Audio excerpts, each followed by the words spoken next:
عليكم ورحمة الله وبركاته. الحمد لله رب العالمين والعاقبة للمتقين والصلاة والسلام على رسوله الكريم وعلى آله وصحبه أجمعين. أما بعد، أعوذ بالله السميع العليم من الشيطان الرجيم من همزه ونفخه ونفسه. بسم الله الرحمن الرحيم. يا أيها الذين آمنوا أطيعوا الله وأطيعوا الرسول ولا تبطلوا أعمالكم. محترم حاضرین،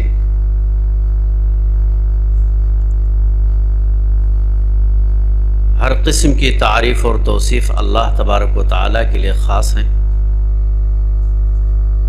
جو تمام کائنات کا اکیلا خالق اور مالک ہے۔ اس کے بعد صلاۃ و سلام پیش ہوں ان تمام پاک باز ہستیوں پر جنہیں اللہ تبارک و تعالیٰ نے انسانوں کی ہدایت کے لیے دنیا میں بھیجے۔ خاص طور سے اس سلسلے کی آخری کڑی جناب محمد رسول اللہ صلی اللہ علیہ وسلم پر بے شمار صلاۃ و سلام نازل ہوں، جن کی زندگی ہم سب کے لیے بہترین اسوہ اور نمونہ ہے۔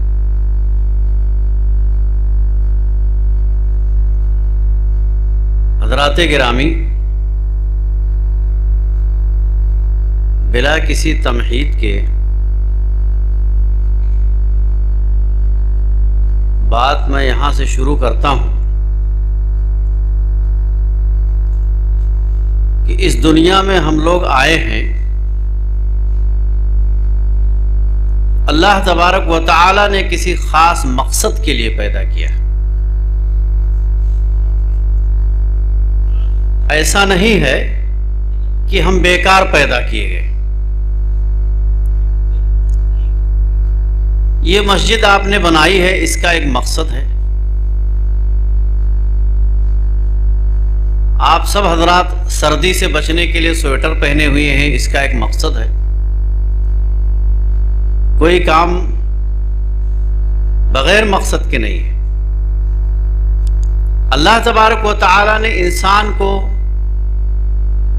بیکار نہیں بنایا ہے۔ پھر مقصد کیا ہے؟ تو سورہ زاریات میں اللہ تبارک و تعالی نے بیان فرمایا، وَمَا خَلَقْتُ الْجِنَّ وَالْإِنسَ إِلَّا لِيَعْبُدُونَ۔ ہم نے جنات اور انسان کی تخلیق اس لیے کی ہے تاکہ وہ میری عبادت کرے گا۔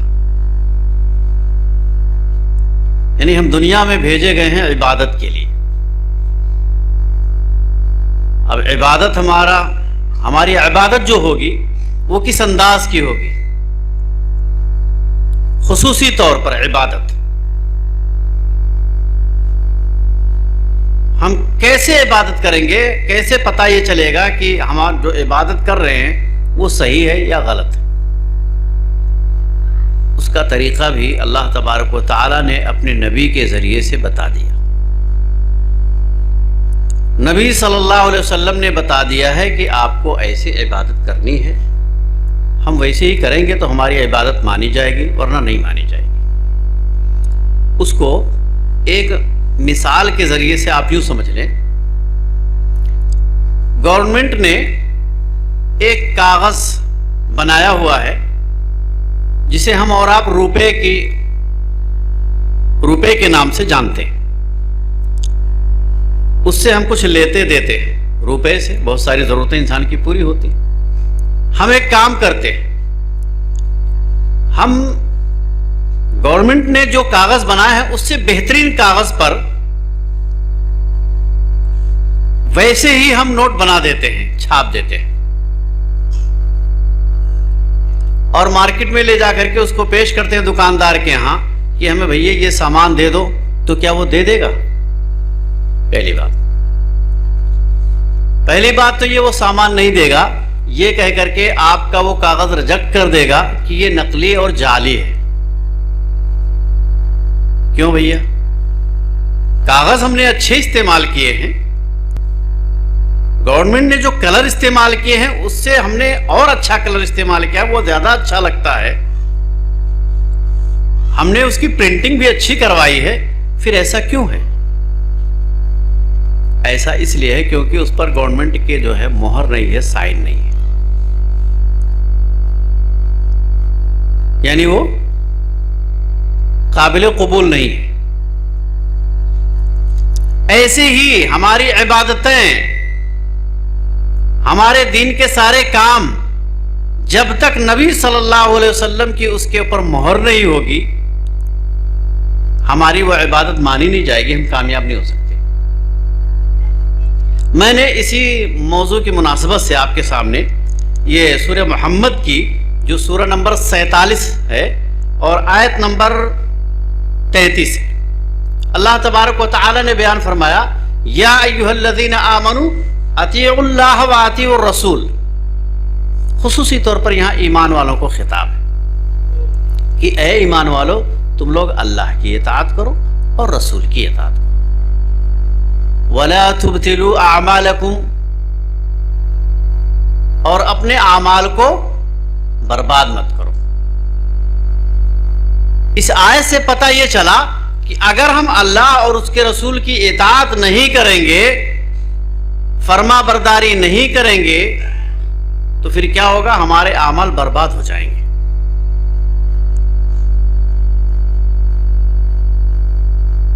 ویسے ہی جیسے روپیہ ہمارا جعلی ہو جائے گا اور ڈپلیکیٹ ہو جائے گا اور وہ بیکار ہو جائے گا، آپ کو کوئی سامان نہیں ملے گا، ایسے ہی ہمارے سارے اعمال، ہماری ساری عبادتیں، ہماری ساری نیکیاں برباد ہو جائیں گی اگر نبی صلی اللہ علیہ وسلم کی بتائے ہوئے اصول اور ضابطے کے مطابق نہیں ہے تو۔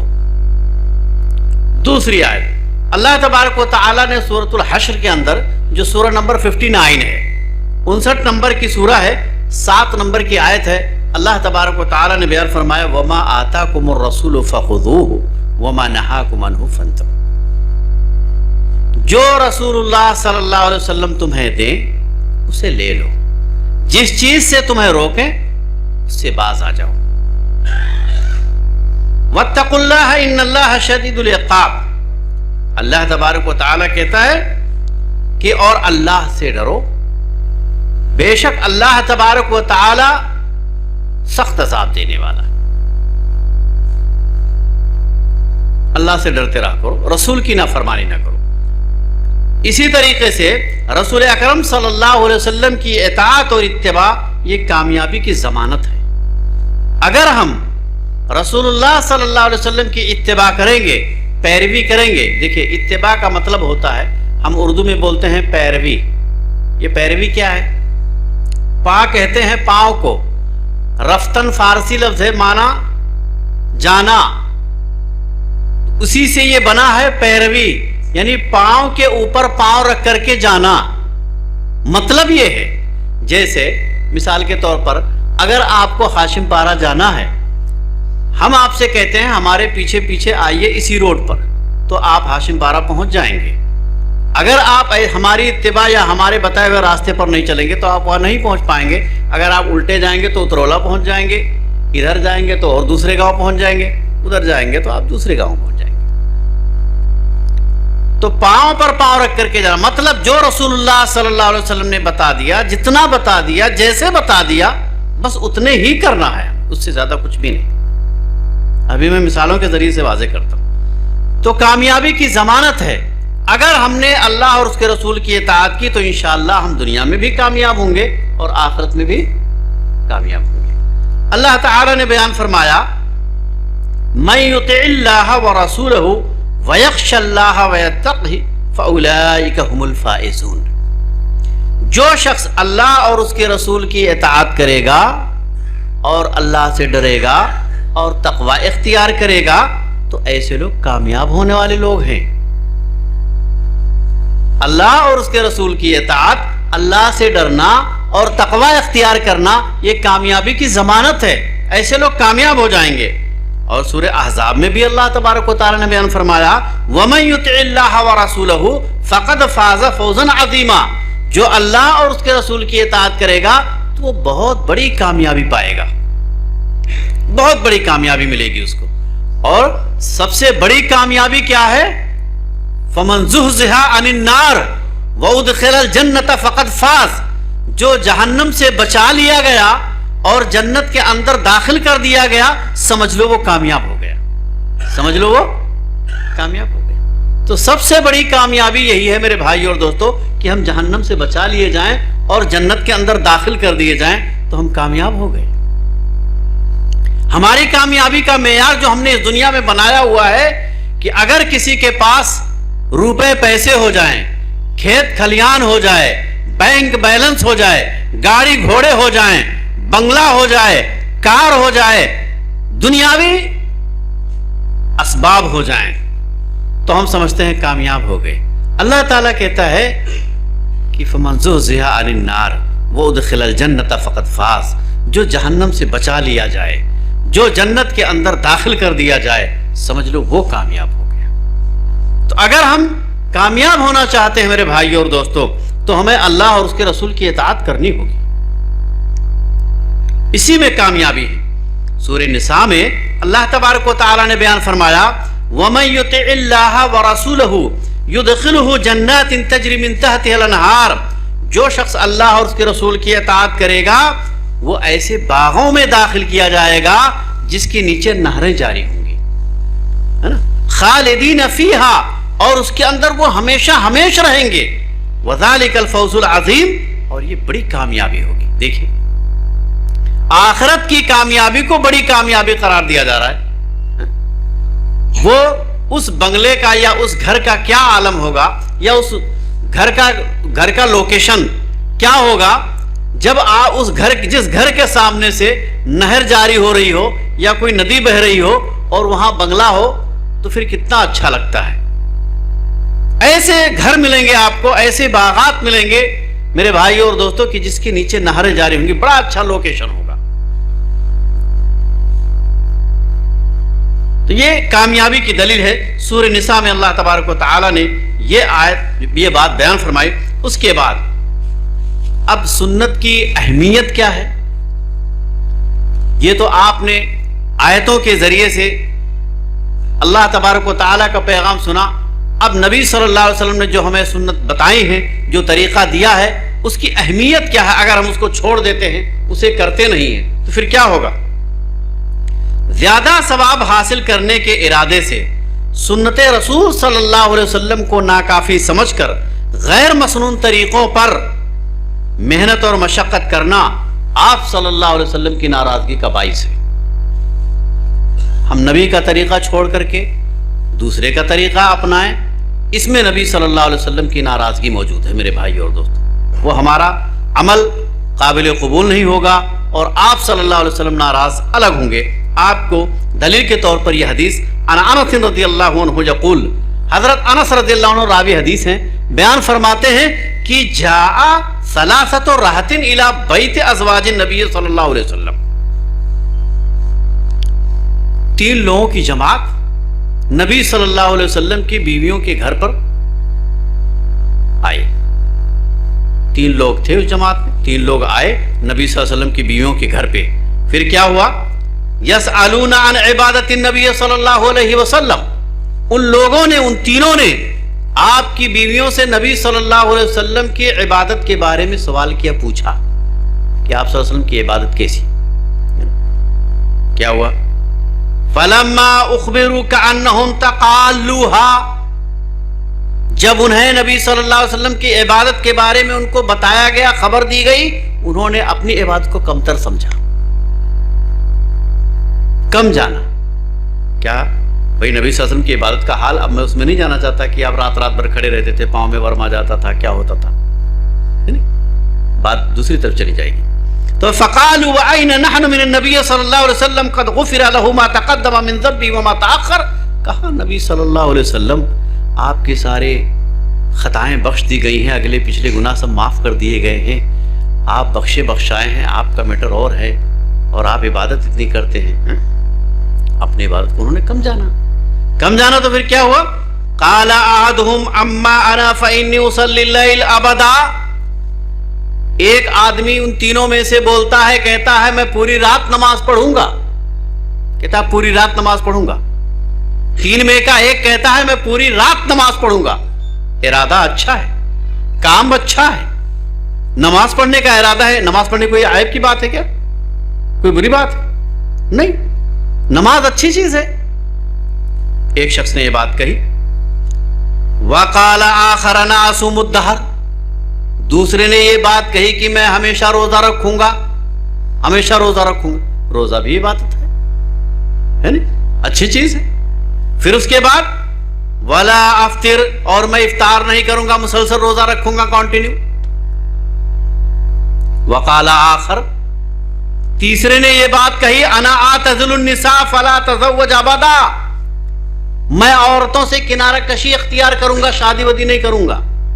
نہیں، شادی کروں گا خواہ اس میں بیوی میں الجھ جاؤں گا، بچے پیدا ہوں گے اس میں الجھ جاؤں گا، ہماری عبادتیں کم ہو جائیں گی، رکاوٹ پیدا ہو جائے گی، اس لیے شادی نہیں کروں گا بھائی، صرف عبادت کروں گا. اچھا، اس کے بعد کیا ہوا؟ فجاء رسول اللہ صلی اللہ علیہ وسلم الیہم فقال، یہ لوگ کہہ کے یہ بات چلے گئے. نبی صلی اللہ علیہ وسلم گھر تشریف لائے. واقعہ تھوڑا لمبا ہے، مختصر کر دے رہا ہوں. نبی صلی اللہ علیہ وسلم گھر آئے، بیویوں نے بتایا کہ 3 لوگ آئے تھے، ایسی سی بات کی. کہا اچھا ٹھیک ہے، ان کو بلاؤ. یا آپ صلی اللہ علیہ وسلم ان کے پاس گئے. کہا فقال انتم الذین قلتم کذا وکذا، تم تینوں نے ایسی ایسی بات کی ہے کیا؟ یہ بات کہی ہے کہ میں پوری رات نماز پڑھوں گا، میں ہمیشہ روزہ رکھوں گا، میں شادی نہیں کروں گا، ایسی سی بات کی ہے تم تینوں نے. تو کیا ہوا؟ اما واللہ انی لاخشاکم للہ واتقاکم لہ ولکنی اصوم وافطر واصلی وارقد واتزوج النساء. آپ نے فرمایا سنو، اللہ کی قسم میں تم سب سے زیادہ اللہ سے ڈرنے والا ہوں. میں نماز بھی پڑھتا ہوں، میں سوتا بھی ہوں، میں روزہ بھی رکھتا ہوں، میں افطار بھی کرتا ہوں، اور میں نے شادی بھی کر رکھی ہے، ہماری بیوی بچے بھی ہیں، ایسا تو کچھ نہیں. پھر آپ نے یہ بات بیان فرمائی فمن رغب عن سنتی فلیس منی، جو میری سنت سے اعراض کرے گا، میرے طریقے سے ہٹے گا، وہ مجھ سے نہیں ہے، میرا تعلق اس سے نہیں ہے. دیکھیے تینوں نے کوئی خراب بات تو نہیں کی تھی، چوری کرنے کا ارادہ تو نہیں کیا تھا، سود کھانے کے لیے تو نہیں کہا تھا نا، نماز پڑھنے کے لیے کہا تھا، روزہ رکھنے کے لیے کہا تھا، شادی نہیں کروں گا، رکاوٹ بنے گی عبادت میں. لیکن نبی صلی اللہ علیہ وسلم یہ بات پتہ چلی تو آپ نے کہا دیکھو بھائی میں نماز بھی پڑھتا ہوں، رات میں سوتا بھی ہوں، حق ہے تمہارے جسم کا سونا، اگر سو گے نہیں، آدمی سوئے نہیں تو پاگل ہو جائے گا. اللہ تبارک و تعالیٰ کا یہ کرم اور احسان ہے کہ اس انسان کو اللہ تبارک و تعالیٰ نے وَجَعَلْنَا نَوْمَكُمْ سُبَاتًا کہہ کر کے کہ تمہارے نیند کو ہم نے تمہارے لیے جو ہے آرام کرنے کا، سکون کا ذریعہ بنا دیا ہے. دیکھیے 2 رات نہ سوئیے، ابھی دیکھیے کیا حالت ہوتی ہے، باڈی پر کیا افیکٹ پڑتا ہے، کیا اثر انداز ہوتا ہے. پاگلوں جیسا انسان گھومتا ہے، پاگل ہو جائے گا نہیں سوئے گا. تو آپ نے فرمایا میں نماز بھی پڑھتا ہوں، سوتا بھی ہوں، اور ہمیشہ اگر روزہ رکھو گے آدمی کمزور ہو جائے گا. تو میں روزہ بھی رکھتا ہوں، نہیں بھی رکھتا ہوں، میں نے شادی بھی کر رکھی ہے بھائی، شادی رکاوٹ نہیں ہے، میرے پاس بیوی بھی ہے، بچے بھی ہیں. اب اس سے ہٹ کر کے چلو گے تو فمن رغب عن سنتی فلیس منی، ہمارا پھر کوئی تعلق نہیں ہے.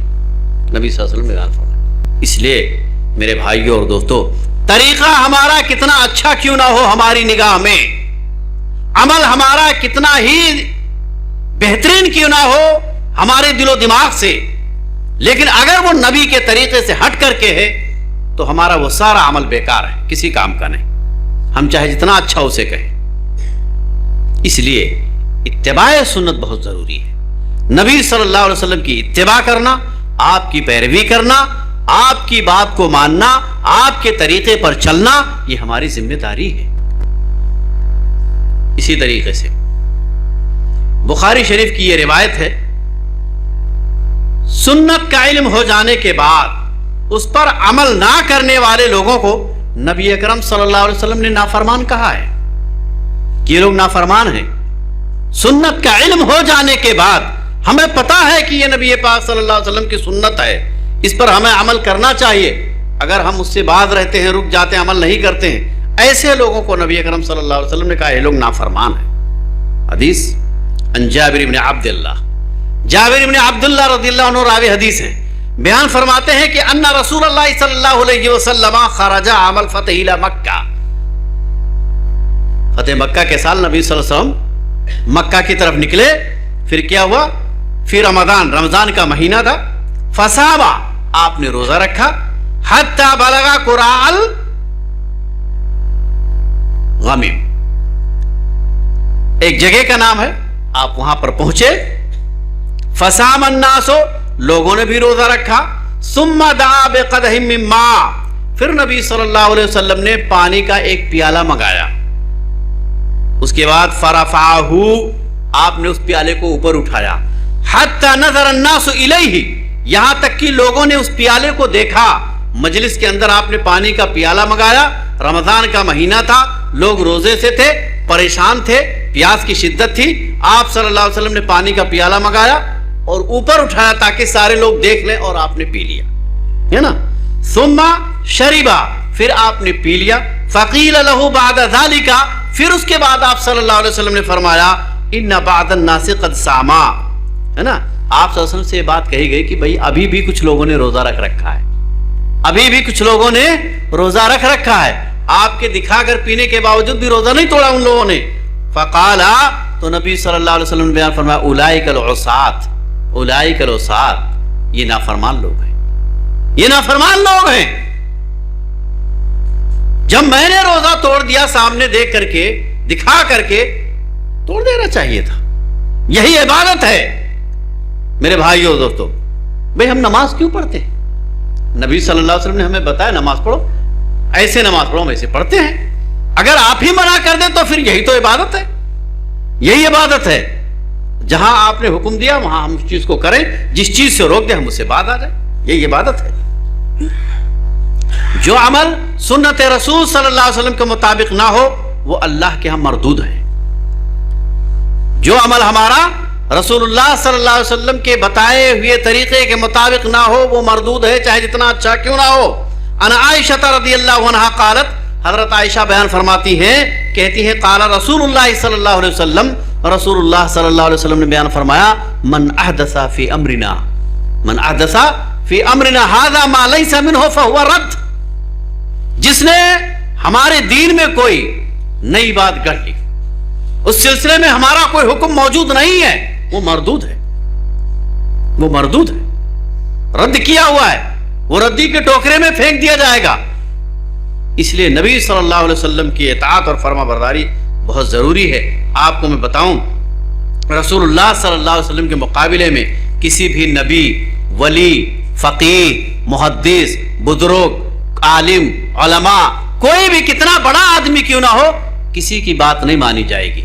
آپ کو حدیث سناتے ہیں، حضرت جابر رضی اللہ عنہ عن النبی صلی اللہ علیہ وسلم، جابر رضی اللہ عنہ نبی پاک صلی اللہ علیہ وسلم سے حدیث بیان کرتے ہوئے بیان فرماتے ہیں، کہتے ہیں کہ حین اتاہ عمر، ایک وقت ایسا ہوا کہ حضرت عمر رضی اللہ عنہ آئے آپ کے پاس، فقالا، پھر کہا انا نسمع، ہم سنتے ہیں، احادیث من یہود، یہود کی کچھ باتیں، یہودیوں سے ہم کچھ باتیں، حضرت عمر رضی اللہ عنہ بیان فرماتے ہیں کہ ہم کچھ یہودیوں سے باتیں سنتے ہیں، ہے نا، تو عجبنا، وہ ہمیں اچھی لگتی ہے، کچھ باتیں پسند آتی ہیں، ہوتا ہے بہت ساری باتیں کوئی آدمی ایسا کہتا ہے یا کرتا ہے جو ہمارے لیے قابل عمل نہیں ہے، لیکن وہ چیز ہوتی اچھی ہے، ہمیں ہماری نگاہ کو بھاتی ہے، ہماری نگاہ کو بھا جاتی ہے۔ جیسے ابھی میں ایک مثال بتاتا ہوں آپ کو، دیکھیے، اجتماعی شادی لوگ کرتے ہیں، آپ نے سنا ہوگا، سب کو اچھی لگتی ہے، ہم نے بہت سارے لوگوں کو کہتے ہوئے سنا، تقریباً پورے ہندوستان میں ہوتا ہے اجتماعی شادی، اس میں 10-15 لوگوں کو اکٹھا کر کے 25 لوگ 50 لوگ شادی میں اکٹھا ہو جاتے ہیں اور شادی کر دیتے ہیں۔ تو کیوں اچھی لگتی ہے؟ خرچہ کم آتا ہے، خرچ کم آتا ہے، اس لیے وہ چیز اچھی لگتی ہے۔ اب غیروں کو جو طریقہ پسند آیا انہوں نے وہ طریقہ ایجاد کر دیا، انہیں قرآن و حدیث سے کیا لینا دینا، ہمیں بھی وہ چیز اچھی لگتی ہے، ہم بھی کہتے ہیں ٹھیک ہے، اور ساموہک وواہ ہم لوگ بھی کرتے ہیں، بہت سارے لوگ شہروں میں خاص طور سے ہوتا ہے۔ اب ایک بات بتائیے، اس سے بہتر طریقہ نبی نے بتایا ہوا ہے، اور یہ بتایا ہوا ہے کہ کسی کو لڑکا لڑکی پسند آ جائے، شادی کرنا ہو، مسجد میں اعلان کر دیجئے، نکاح پڑھ دیجئے، ایجاب و قبول کروا لیجئے، شادی ہو گئی۔ اب یہ آپ کو آسان لگتا ہے یا وہ آسان لگتا ہے؟ یہ آسان لگتا ہے یا وہ آسان لگتا ہے؟ اب نبی کے طریقے سے ہٹ کر کے ہمیں دوسرا طریقہ پسند آ رہا ہے، وہ چاہے جتنا طریقہ بہتر ہو لیکن نبی کے طریقے کے مقابلے میں اس کو پیش کر رہا، یہی حماقت اور بے وقوفی ہے، صحیح نہیں ہو سکتا۔ تو حضرت عمر رضی اللہ عنہ کہتے ہیں کہ ہمیں یہودیوں کی کچھ باتیں اچھی لگتی ہیں، لکھ لیا کریں۔ کیا ہوا؟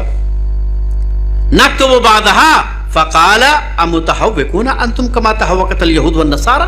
ارے تم اپنے دین کے بارے میں شک کرتے ہو؟ شک ہے تمہیں اپنے دین کے بارے میں جیسے یہود و نصارہ کو شک ہے؟ پھر آپ نے بیان فرمایا لقد جئتکم بہا بیضاء نقیۃ ولو کان موسیٰ حیا ما وسعہ الا اتباعی۔ ارے میں تو ایسے روشن شاہراہ پر اور ایسی شریعت دے کر کے بھیجا گیا ہوں، سب کچھ کلیئر ہے، سب کچھ کلیئر ہے۔ ارے جس قوم کی تم بات کرتے ہو یہود و نصارہ کی، اگر وہ لوگ بھی ان کے نبی موسیٰ علیہ السلام زندہ ہو کر کے آ جاتے تو وہ بھی میری اتباع کرتے، ان کے نبی، اور تم کہہ رہے ان کی بات لکھ لیا کر۔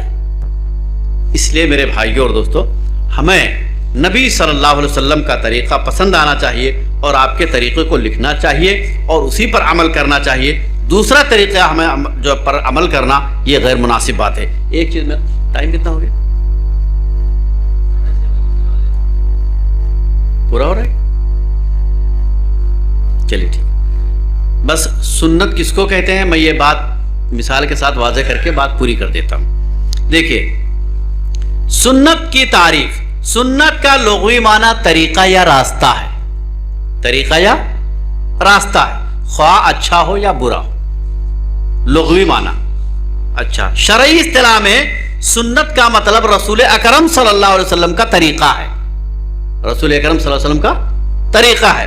اچھا، اب انس بن مالک رضی اللہ عنہ قال قال رسول اللہ صلی اللہ علیہ وسلم فمن رغب عن سنتی فلیس منی۔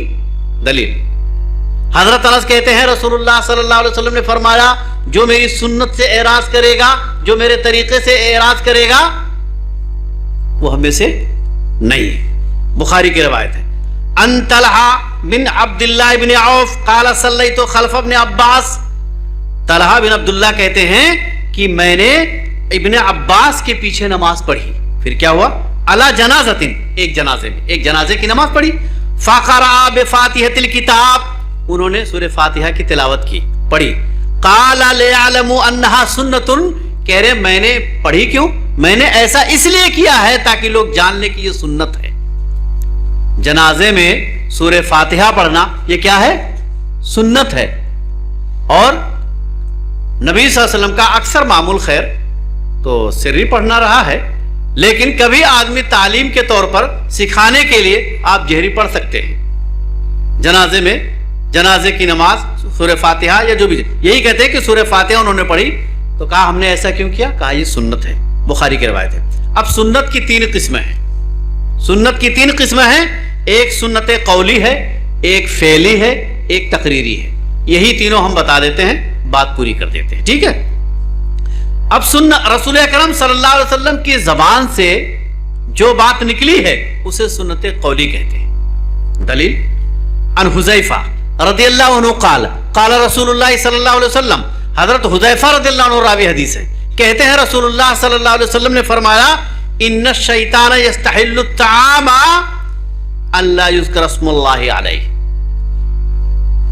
شیطان اس کھانے کو حلال کر لیتا ہے اپنے لیے جس کھانے کے اوپر اللہ کا نام نہیں لیا جاتا۔ بسم اللہ کر کے اگر ہم کھانا نہ کھائیں تو شیطان ہمارے کھانے میں شریک ہو جاتا ہے۔ یہ رسول اللہ صلی اللہ علیہ وسلم نے فرمایا، اسے قولی حدیث کہتے ہیں۔ آپ نے یہ بات کہی ہے، اس کو قولی حدیث کہتے ہیں۔ اچھا، مسلم شریف کی روایت ہے۔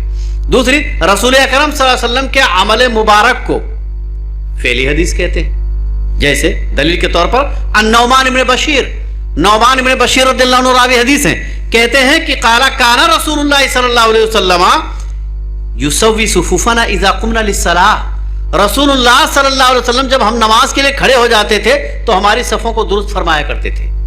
جب ہم نماز کے لیے کھڑے ہوتے تھے تو رسول اکرم صلی اللہ علیہ وسلم صفوں کو درست فرمایا کرتے تھے. اب ہم اس میں نہیں جانا چاہتے کہ آج کے امام صفیں درست نہیں کرواتے، بس ٹھیک ہے اقامت آپ بولیے اللہ اکبر، پڑھائی نماز ختم. اور اگر کروائیں گے تو بیچارے امام صاحب کو ہی بھگا دیں گے، یہ بیچارے کہیں گے ہم تو سیدھے نہیں ہوں گے لیکن آپ کو سیدھے کر دیں گے ضرور. ٹھیک ہے، لیکن نبی اکرم صلی اللہ علیہ وسلم صفوں کو درست فرمایا کرتے تھے. فَإِذَا اسْتَوَيْنَا كَبَّرَا، جب ہم برابر ہو جاتے تھے تب آپ اللہ اکبر کہتے تھے، تکبیر کہتے تھے، ہے نا. ابو داؤد کی روایت ہے. تو اسے کہتے ہیں آپ کی فعلی حدیث، آپ کرتے تھے، صفیں درست کروایا کرتے تھے، یہ فعل تھا، عمل تھا آپ کا. اچھا، تقریری حدیث، رسول اکرم صلی اللہ علیہ وسلم کی موجودگی میں جو کام کیا گیا ہو آپ اس پر خاموشی اختیار کیوں سے تقریری حدیث کہتے ہیں، منع نہ کیا ہو. ٹھیک ہے، جیسے ان قیس بن عمر، قیس بن عمر رضی اللہ عنہ راوی حدیث ہے، کہتے ہیں قال را رسول اللہ صلی اللہ علیہ وسلم رجلا یصلی بعد صلاۃ صبح رکعتین، رسول اللہ صلی اللہ علیہ وسلم نے ایک آدمی کو فجر کی نماز پڑھ لینے کے بعد 2 رکعت پڑھتے ہوئے دیکھا. فجر کی نماز ہو چکی تھی لیکن وہ پھر بھی 2 رکعت پڑھ رہا تھا. پھر کیا ہوا؟ فقال رسول اللہ صلی اللہ علیہ وسلم، رسول اللہ صلی اللہ علیہ وسلم نے فرمایا صلاۃ الصبح رکعتان، ہے بھیا صبح کی نماز 2 رکعت ہے، صبح کی نماز 2 رکعت ہے، 2 رکعت تو تم نے پڑھ لی، اب کیا پڑھ رہے ہو؟ فقال الرجل، اس آدمی نے کہا الی لم اکن صلیت الرکعتین اللتین قبلہما، وہ جو 2 رکعت پہلے پڑھی جاتی ہے نا فرض سے، وہ ہم نے نہیں پڑھی تھی. فرض نماز سے پہلے جو 2 رکعت پڑھی جاتی تھی وہ میں نے نہیں پڑھی تھی. فصلیتہما، الان اسے اب میں پڑھ رہا ہوں، کیا پڑھیے؟ فسکت رسول اللہ صلی اللہ علیہ وسلم، تو رسول اللہ صلی اللہ علیہ وسلم وہاں خاموش ہو گئے. مطلب صحیح تھا طریقہ، عمل صحیح تھا اس آدمی کا، آپ خاموش ہو گئے. اسے تقریری حدیث کہتے ہیں، ابو داؤد کی روایت ہے. میرے بھائیوں اور دوستوں، تو بہرحال وقت چونکہ ہو چکا ہے، ورنہ باتیں تو اور بھی ہیں اور رہتی رہیں گی، لیکن ہم آپ کو ان تمام احادیث اور آیتوں کے حوالے سے آپ تمام بھائیوں کو ہم یہ پیغام دینا چاہتے ہیں کہ ہمارا جو بھی عمل ہو رسول اللہ صلی اللہ علیہ وسلم کے بتائے ہوئے طریقے کے مطابق ہو تو بہتر ہے. ہم کامیاب انشاءاللہ تبھی ہوں گے، ورنہ پھر کامیابی کی گارنٹی نہیں ہے. آپ کو یہ باتیں آپ کے سامنے واضح کی جا چکی ہیں. اللہ تبارک و تعالیٰ سے دعا ہے کہ بار الہ ہم سب کو نبی اکرم صلی اللہ علیہ وسلم کی اتباع اور آپ کی پیروی کرنے کی توفیق عنایت فرمائے. اللہ تبارک و تعالیٰ سے دعا ہے کہ بار الہ ہم میں جو پریشان حال ہیں، بیمار ہیں، سب کی پریشانی اور بیماریوں کو دور فرما. جب تک ہم اس دنیا کے اندر زندہ رہیں بار الہ ہمیں اسلام پر زندہ رکھ. جب ہمارا خاتمہ ہو ایمان بالخیر ہو. وما علینا الا البلاغ. السلام علیکم ورحمۃ اللہ وبرکاتہ.